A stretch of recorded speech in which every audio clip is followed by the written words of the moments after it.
आपकी जैसी भावना होगी, जैसी आपकी श्रद्धा होगी, जितनी आपके अंदर में ज़्यादा तन्मयता होगी, परमात्मा आपके उतने सन्निकट होगा, आपके नज़दीक होगा। तो भगवान को बुलाने के लिए, भगवान को अपने पास में रखने के लिए भक्ति करने की आवश्यकता है। भक्ति के क्या प्रकार होते हैं? भक्ति किसे कहते हैं? भक्ति का प्रमाण पत्र कौन देगा? कोई सवेरे से नहा ले, भगवान के मंदिर जाए, उसे भक्ति कहेंगे?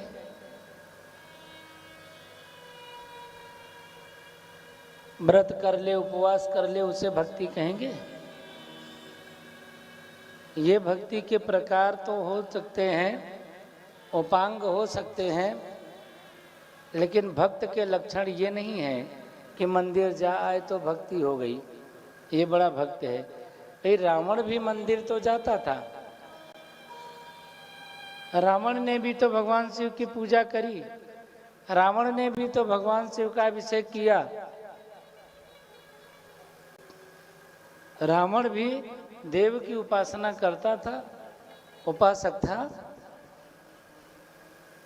लेकिन उसके कर्म बड़े खोटे थे, चोर था। प्रभु श्री राम के अर्धांगिनी का हरण किया था उसने, अतिक्रमण करता था, अपने भाई की संपत्ति पर अतिक्रमण कर लिया, अपने भाई का हक मार लिया, भगवान के भक्तों को त्रसित करता था, दुखी करता था, और दूसरी तरफ जाकर के भगवान की पूजा करता था। तो देवियों सज्जनों, भगवान की पूजा करने का भी फल मिलता है, और जो पाप करते हैं उसका भी फल मिलता है। सबसे ध्यान रखने वाली बात एक है, जो पाप कर्म करता है उसे पाप कर्म का फल भोगना पड़ता है, और पुण्य कर्म करता है तो पुण्य कर्म का फल भोगना पड़ता है। पाप करने से पाप की वृद्धि होती है, पुण्य करने से पाप कटता नहीं है। बात समझ में आ रही? पुण्य करने से पाप समाप्त नहीं होता। जो पुण्य करोगे तो पुण्य करने का फल आपको प्राप्त होगा, और पाप करोगे तो पाप करने का फल प्राप्त होगा। बात समझ में आ रही? It is a very simple, बहुत साधारण है। सही बात है ना? पुण्य करने से पाप कटता नहीं है। दो तराजू हैं, आप पहले सामान लेते होंगे ना, तो तराजू हुआ करते थे, तराजू। तो तराजू के दो पड़ले होते हैं, एक के ऊपर आप बांट रखते हैं और एक के ऊपर सामान रखते हैं। उसी तरह से यहाँ पर भी तराजू के दो पड़ले हैं, एक पर पाप रखा हुआ है और दूसरे पर पुण्य रखा हुआ है। तो पुण्य और पाप वाले पड़ले पर मेरे भाई बहन, ये दोनों अलग अलग हैं और दोनों का फल भोगना ही पड़ेगा। जब पाप बढ़ जाएगा तो पाप का फल प्राप्त होगा, और पुण्य बढ़ जाएगा तो पुण्य का फल प्राप्त होगा। इसलिए कोई भी मन में ये सोचे कि मैंने पाप किया और पुण्य कर लेंगे, थोड़ा दान कर लेंगे तो मेरे पाप कट जाएंगे, ऐसा हमारे शास्त्रों में, ग्रंथों में लिखा हुआ है कि पाप का फल भोगना ही पड़ता है,